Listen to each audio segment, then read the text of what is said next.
Hello বন্ধুগণ, নমস্কার। আমার আমি এই গাড়িটা ব্যাঙ্গালোর থেকে লোড করে আর কলকাতায় এসেছি। কলকাতা আমার মালটা খালি হয়ে গেছে।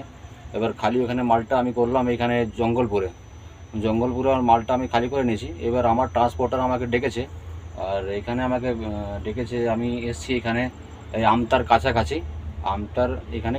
এখানে আছি আমি লেফট সাইডে। এখানে ফ্যাক্টরিটা আমাকে ডেকেছে। এবার এখান থেকে মাল আমি লোড করবে। এবার লোড করে কথা পাঠাবে, তো যখন লোড হয়ে যাবে তারপরে বালুম চলবে কি কথা পাঠাবে। আর আমি এখানে এসে গেছি, গাড়িটা আমি দাঁড় করে দিচ্ছি। আমি দেখাচ্ছি আপনার লগেরটি গাড়িটা এখানে সার্ভিস রোডে। দেখুন এখানে দাঁড় আছে, অনেক গাড়িগুলো এখানে লেগে আছে।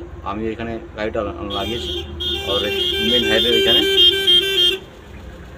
মেন হাইওয়ে এখানে দেখুন, এটা মেন হাইওয়ে। বাঁ দিকে যাবেন তো চলে যাবে এখানে খড়গপুরে, আর ডান দিকে ধনবাদ, বর্ধমান আর ইউপি লাইন যাবে। তো আমি দেখুন এখানে সার্ভিস রোডে দাঁড়িয়ে আছে, এখন সবাই গাড়ি এখানে দাঁড়াচ্ছে। তো এবার করব কি, এবার ট্রান্সপোর্টার বলবে যখন লোড করা হবে তখন যাব, ফাইল নিয়ে এন্ট্রি করাবো। এন্ট্রি করার পরে তারপর ডাকবে, তারপর লোড হবে। এবার আজকে লোড হবে কি হবে না সেটা তো আমি বলতে পারবো না। এবার দেখুন কী হয়। ঠিক আছে, বন্ধ করুন ফোনটা, রাখছি। হ্যাঁ, ব্লগটা আমি বন্ধ করছি। ঠিক আছে বন্ধুগণ, নমস্কার।